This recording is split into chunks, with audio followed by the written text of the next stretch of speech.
was begging for money.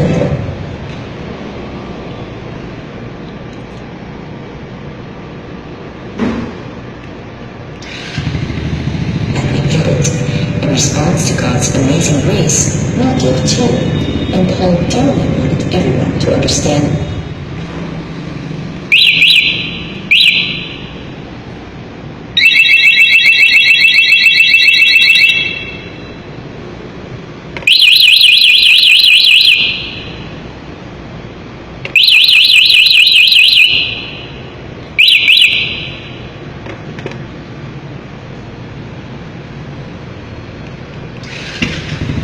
Is a donor-supported, non-commercial station owned by the Foreign